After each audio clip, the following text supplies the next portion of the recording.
On en vient maintenant à ce sujet. C'est d'ailleurs le dernier virage de ce numéro du supplément d'info. Accidenté par le véhicule de commandement du colonel Mamadi Doumbouya. C'était le 5 septembre 2021 à la sortie de la RTG, juste après le message du président de la transition.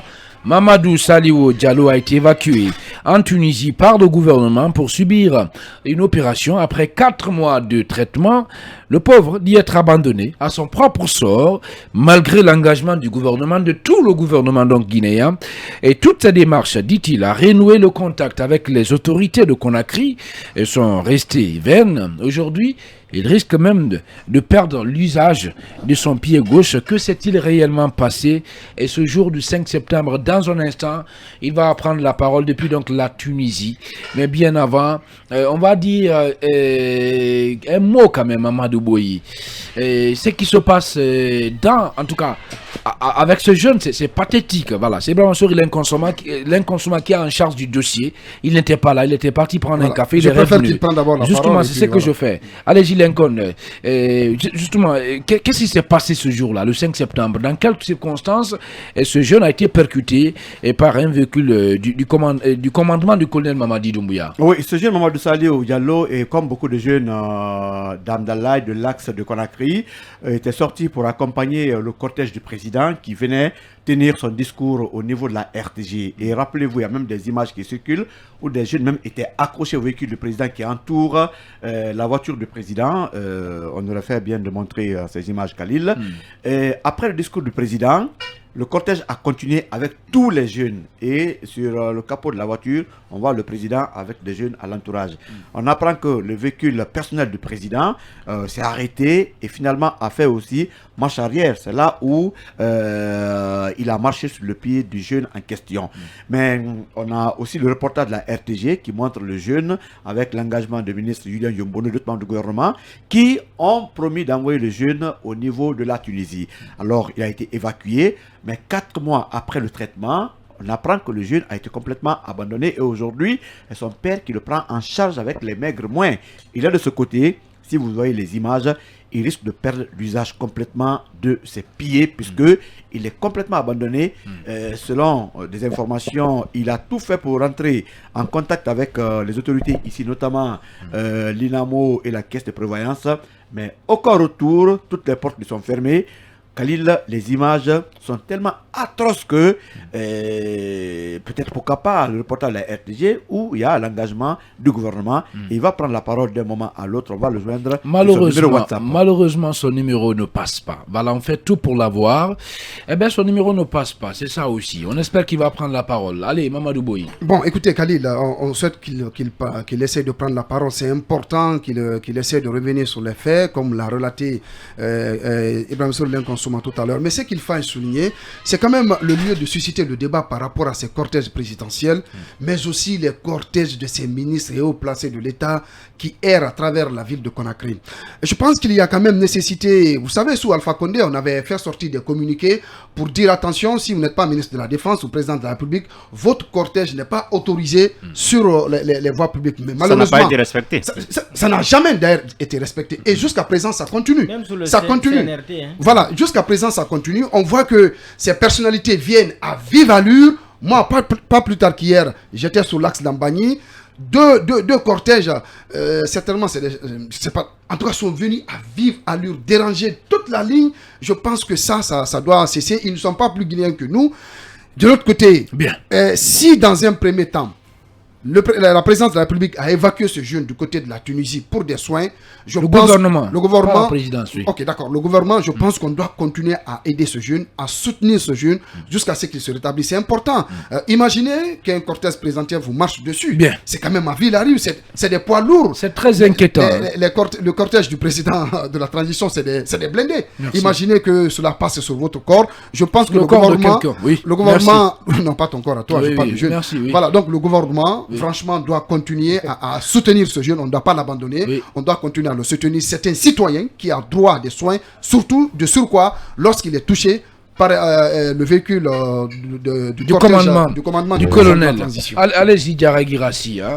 C'est vrai que on les voit personnes souvent ne- le colonel dans les rues de Conakry. Vous avez comme l'impression que c'est un camp militaire hein, Les qui sort, personnes ne sont qui pas l'accompagne. épargnées, les véhicules également des particuliers ne sont pas épargnés. Je prends l'exemple sur le cas de M. Sadio Barry, président du BAG. Il était venu avec des partenaires allemands ici pour faire des études de prospection. Et le jour où ces partenaires devaient se retourner à l'aéroport, c'est ce jour-là qu'ils ont eu affaire au cortège présidentiel. Et finalement, les partenaires ont même failli rater leur vol parce qu'ils ont été percutés. Et puis voilà, on ne regarde pas. C'est comme si c'est des sous, en fait. Ils n'entendent absolument rien. Je pense qu'il revient également à nous, citoyens, de comprendre que nous ne sommes pas dans un pays normal, en fait. Donc, il y a des choses qui se passent quand vous voyez des cortèges.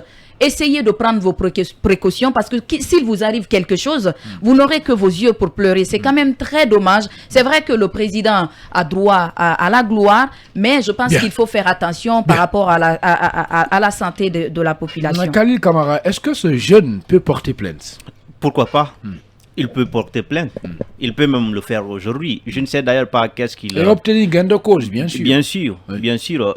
Encore, c'est vrai, ça doit nous interpeller sur les cortèges des officiels dans notre pays. Je pense qu'il y a beaucoup de pagailles là-dedans. Les ministres, je ne sais pas par quelle urgence, ils filent à de telles allures. Mais je pense que si vous avez un travail à faire dans l'administration, vous savez que vous êtes à Kaloum, mais il faut se lever tôt. Il faut partir au boulot tôt. Parce que les ministres aussi ne sont pas au-dessus de la loi. Les ministres ne sont pas des super terrestres. Ce sont des humains comme nous. Donc si vous travaillez, vous savez que votre travail c'est à partir de 8h ou 9h, levez-vous et partez vite au boulot. Mais c'est pas, vous avez un travail à faire à 9h et vous quittez chez vous à 8h et puis vous voulez être devant tout le monde en ville.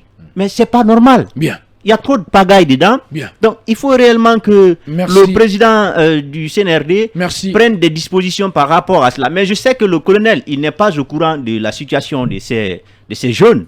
Parce que c'est un homme humain. Il faut le reconnaître. Ça, je suis d'accord. S'il est au courant que ces jeunes aujourd'hui a été endommagé par son cortège, je vous assure qu'il le prendrait en charge. En tout cas, on l'espère. Oui, c'est le cas. Donc, il Allez. faut encore beaucoup, renforcer la communication Khalil. pour que la situation du jeune soit résolue. Merci. Proclore, Ibrahima Souri Diallo. Pas Proclore, rapidement, en une minute. Oui, Khalil, c'est désolant ce qui est arrivé à ce jeune, mais aujourd'hui, on a comme l'impression que les responsables du CNRD font tout le contraire de ce qu'ils avaient dit à la prise du pouvoir. Parce que je me rappelle que le CNRD avait sorti un communiqué pour déclarer les noms des personnes qui sont permises de faire des gyrophares dans la circulation.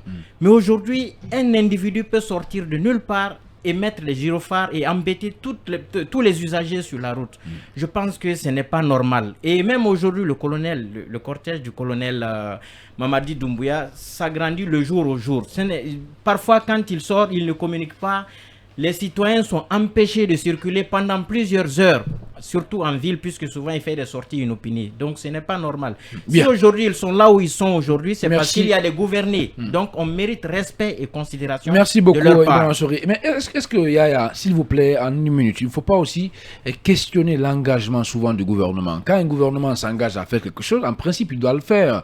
Parce qu'on a vu des ministres au chevet de ce jeune-là. La parole gouvernementale ou présidentielle, c'est une parole sacrée normalement.